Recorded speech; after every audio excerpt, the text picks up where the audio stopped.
Bonjour bien-aimés dans le Seigneur, que la paix, la joie et la grâce de Dieu demeurent dans nos maisons. Nous partageons dans Luc 12, à partir du verset 13 jusqu'au verset 21. Nous aurons quelques réflexions à partager ensemble.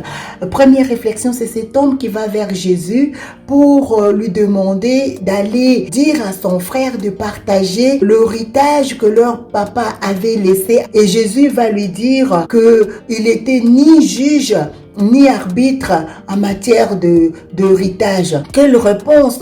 Nous savons que l'héritage a toujours été souvent dans de nombreuses familles source de problèmes. Il y a de veuves qui se sont retrouvées abandonnées, délaissées parce que la belle famille a récupéré tout ce qui était comme leurs avoirs. Et il y a des familles même, le conjoint survivant qui ne s'entend plus avec les enfants à cause de partage de richesses qui s'était mal passé. Et il y a même des enfants qui ne s'entendent plus entre eux parce que l'héritage pose problème. Et cet homme, on ignore la relation qu'il avait avec son frère. Tout ce qu'on sait néanmoins, qu'il attendait une réponse de la part de Jésus. Et Jésus lui répond qu'il était ni juge ni arbitre.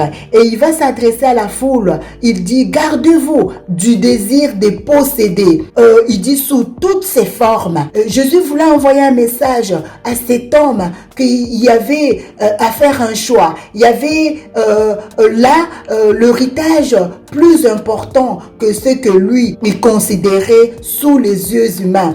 Comme Jésus avait dit à Marthe, que Marie avait choisi une bonne part qui ne lui sera jamais ôtée. Jésus voulait dire à cet homme de choisir la part qui était éternelle, cet héritage éternel. Et c'est comme ça qu'il a enchaîné avec cette parabole de cet homme riche qui était propriétaire du domaine, qui avait une récolte exceptionnelle et qu'il avait eu de biens pour de nombreuses années et qui s'est senti en sécurité par rapport à ses richesses et qui a cru que c'était son bonheur et que toute sa vie était dans la quiétude parce qu'il avait une bonne récolte.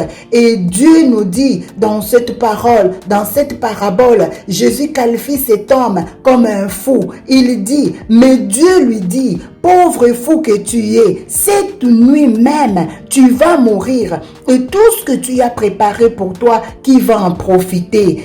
Et il s'adresse à la foule en disant, voilà quel sera le sort de tout homme qui amasse des richesses pour lui-même au lieu de chercher à être riche auprès de Dieu. Le Seigneur veut que nous puissions avoir des priorités et que nous puissions amasser de richesses impérissables. Ces richesses, c'est les différents dons que le Seigneur nous a donnés. Dans Acte 4, le verset 36, Joseph a été surnommé par les apôtres Barnabas, qui dit fils d'exhortation. C'est le don que Dieu a déversé en lui, qui était une richesse pour le peuple de Dieu, un sujet d'encouragement. La Bible nous dit que la parole de Dieu dans 2 Timothée 3,16 est utile pour nous enseigner, nous convaincre, nous instruire, que cette parole nous aide à marcher dans la priorité pour la gloire de notre Dieu.